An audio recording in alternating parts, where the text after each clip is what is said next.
اللہ ربنا هو الإلہ لہ من الاسماء مصطفى.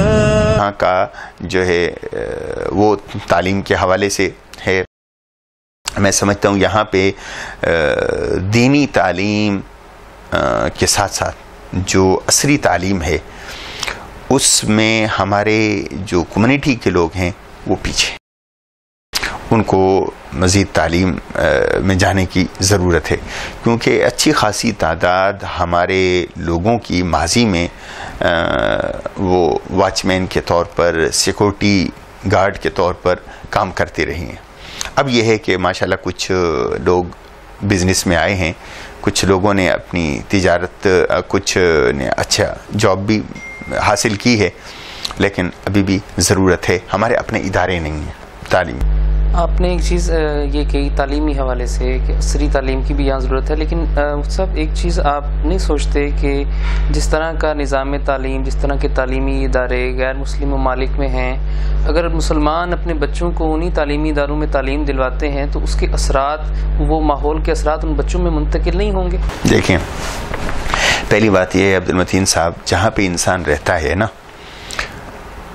وہاں پہ کامیاب شہری بننے کے لیے ضروری ہے کہ آپ کو اس معاشرے کے اندر گھلنا ملنا ہوگا، انٹیگریٹ کرنا ہوگا.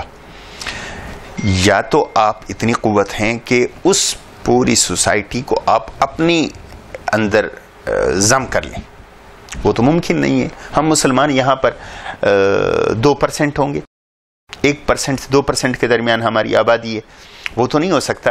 لیکن اسلام نے جس حد تک اجازت دی ہے آپ کو انٹیگریٹ ہونے کی، کسی سوسائٹی کے اندر رہنے کی، وہ آپ کو کرنا ہوگا. یہ یہود کا طریقہ ہے جو گزشتہ 4000 سالوں سے انہوں نے اپنایا ہوا ہے. وہ اپنے آپ کو سیپریٹ رکھتے ہیں، اور میں ذاتی طور پہ سمجھتا ہوں کہ اسلام پھیلا ہی اسی طرح ہے کہ وہ ہر معاشرے میں گئے ہیں تو اس کا جز بن گئے. اب میں اور آپ برے صغیر سے تعلق رکھتے ہیں، عرب تو نہیں ہے نا، لیکن ہمارے اندر لباس میں، کھانے پینے میں چھاپ مقامی علاقے کی ہے. تو جب تک آپ اندر نہیں جائیں گے تو اس وقت تک آپ کسی کو اپنے سے متاثر کیسے کر پائیں گے؟ تو اس لیے وہ ایک ضرورت ہے. باقی رہا اس کے اثرات سے بچانا، وہ ہے ہمارا اسلام کا مضبوط خاندانی نظام. جب ہم مضبوط خاندانی نظام کہتے ہیں تو اس کا صرف اثر تعلقات تک نہیں ہے، اس کا مذہب کے ساتھ بھی تعلق ہے. کہ جب صبح کو اٹھے گا گھر کا ایک بندہ اور نماز پڑھے گا، قرآن کی تلاوت کرے گا، تو بچہ بھی دیکھے گا. چلو عمر کے خاص حصے تک ہو سکتا ہے بچہ اس کو فالو نہ کرے، لیکن بالآخر ایک نہ ایک دن وہ بھی اس راستے پہ آ جاتا ہے. ہاں، اس کے لیے دینی جو ہمارا ایک ماحول ہے، کلچر ہے، ویلیوز ہیں، اس کو باقی رکھنے کے لیے دینی ادارے جو یہاں پہ ہیں وہ اپنا کردار ادا کریں گے. باقی اسکول کی ایک جو تعلیم ہے، کیونکہ دیکھیں میں آپ کو بتاؤں کہ ہم ہر بندے کو، ہر مسلمان بچے کو عالم نہیں بنا سکتے. دیندار بنانا ضروری ہے، عالم بنانا ضروری نہیں ہے. اور اگر عالم بنا کے ہم ان سے صرف امام خطابت کا کام لیں تو جگہ نہیں ہے. آج اس وقت میں جانتا ہوں 5 سے 7 عالم ہانگ کانگ میں موجود ہیں جو سیکورٹی گارڈ کی ڈیوٹی کر رہے ہیں، جو صفائی کی کام کر رہے ہیں. اب 8 سال ان بیچاروں نے دینی تعلیم کے حصول میں تو لگا دیے، لیکن کچھ جگہ نہیں ملی ان کو یہاں پر. تو جب پھر کسی بھی فیلڈ کے اندر افراد زیادہ ہو جاتے ہیں تو پھر ان کی ویلیو کم ہو جاتی. آپ کی بات ٹھیک ہے، تعلیمی نظام عصری جو بھی ہو اس کا حصہ بننا چاہیے، اس سے کٹ کر تو نہیں رہا جا سکتا. لیکن جتنا ویسٹ کے اندر اور خصوصاً یورپ میں اور یو کے میں اگر آپ دیکھیں تو وہاں پر جو بھی مسلمان ہیں انہوں نے اپنے ایسے اسکول بنائے ہوئے ہیں جن میں وہ بچوں کو تعلیم دلواتے ہیں، عصری تعلیم دلواتے ہیں، تاکہ وہ اس نظام سے اور اس ماحول سے بچ جائیں. تو کیا ہانگ کانگ میں بھی ایسا کچھ سلسلہ ہے؟ اسی پوائنٹ پہ میں آ رہا تھا جیسے آپ نے متین صاحب بات کی ہے کہ یہی ہونا چاہیے. ہمیں اب ایسے اداروں کی ضرورت ہے جن اداروں کے اندر ہم معیار کی عصری تعلیم بھی دیں اور ساتھ ساتھ اپنے دینی مذہبی اور علاقائی ویلیوز کو بھی محفوظ رکھ سکیں اور ساتھ ہی انٹیگریشن بھی ہو. نہیں یہ تو آپ کہہ رہے ہیں نا کہ ہونا چاہیے, میں یہ پوچھ رہا ہوں کہ کیا یہ ایسا کوئی نظام ہانگ کانگ ابھی تک اس میں ہم لیکنگ کر رہے ہیں.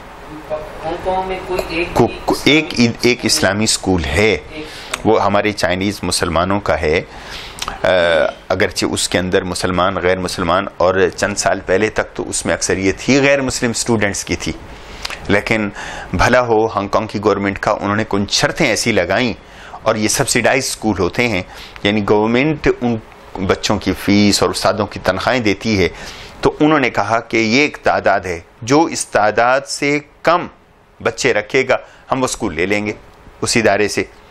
اب اس سے انہوں نے پھر دروازے کھولے ہم پاکستانیوں کے لیے کہ چائنیز مسلمان بھائیوں نے کہ آ جاؤ اب تم بھی داخلہ لے لو, ورنہ تو پہلے داخلہ بھی ملنا مشکل ہوتا تھا.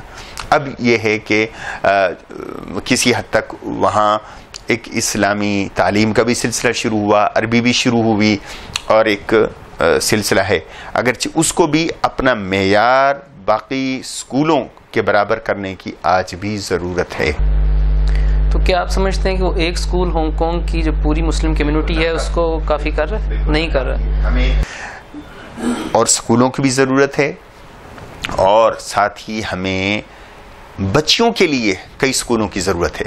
ہانگ کانگ سائڈ میں, کولون سائڈ میں, نیو ٹریٹی سائڈ میں ہمیں جو بچیوں, کیونکہ ہم جانتے ہیں ہمارے کلچر میں ایسے لوگ ہیں جو اپنی بچیوں کو ایجوکیشن میں ایک خاص عمر کی حد تک تو ٹھیک ہے, لیکن ایک خاص عمر کے بعد بھیجنا پسند نہیں کرتے, اور اس میں آپ نے جیسے اشارہ کیا مسائل بھی ہیں.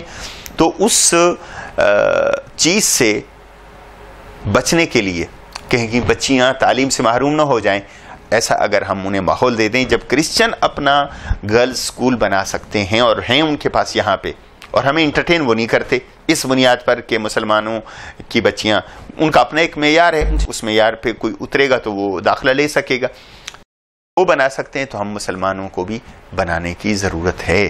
وسائل کی یقیناً کمی ہے, لیکن ایک سوچ ہے ہماری, اللہ مدد کرے تو کوئی اسکول ہم اسٹیبلش کریں اس طرح بچیوں.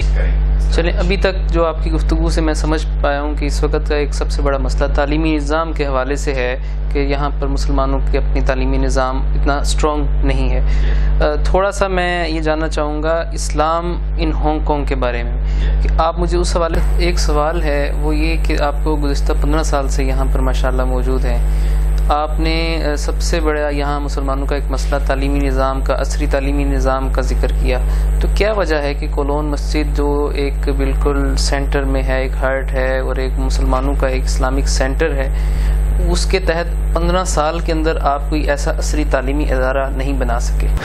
بڑی اہم نقطے کی طرف آپ نے اشارہ کیا, اس میں اپنی بے بسی کا بھی اظہار کروں تو شاید برا نہ ہوگا. کچھ ادارے کی اپنی مجبوریاں ہوں گی, چونکہ ہم ایک ادارے میں کام کرتے ہیں, اور ادارے میں جو افراد ہیں وہ مختلف بیک گراؤنڈ اور مختلف سوچ کے ہیں. تیسرا یہ ہے کہ ادارہ اپنے آپ کو یہ سمجھتا ہے کہ ہماری ذمہ داری جو ہے وہ مساجد کی خدمت اور قبرستان کی دیکھ بھال ہے, یہ ٹرسٹ ہے, ہم اپنے آپ کو یہاں تک محدود رکھیں گے. ایک کنڈر گارڈن بنایا ہے وانچی مسجد کے اندر, وہ بھی خسارے میں چل رہا ہے, تو اسی لیے جب وہ اس میں وہ کامیاب نہیں ہو سکے تو آگے پھر ان کی سوچ نہیں گئی. اور چونکہ مختلف بیک گراؤنڈ, کوئی چائنیز بیک گراؤنڈ, کوئی پاکستانی بیک گراؤنڈ کا, ہر ایک کی ترجیحات مختلف ہوتی ہیں, تو جب تک وہ 7 آدمی کسی چیز پہ اتفاق نہیں کر لیتے تو آگے وہ بات. لیکن آپ سمجھتے ہیں کہ کیا یہ کرنا چاہیے کولون کی ذمہ داری تھی اور ہے, کرنا چاہیں کر بھی سکتے تھے, تھوڑا ہمت کرتے, میں سمجھتا ہوں ضرورت ہے. ہم لوگ, ہماری اپنی مجبوریاں ہیں, ہماری اپنی لمیٹیشن ہیں, ان ذاتی حوالے سے ہم لوگ آگے بڑھیں تو ادارے کو شاید یہ نامناسب لگے, تو اس لیے وہ ایک مسائل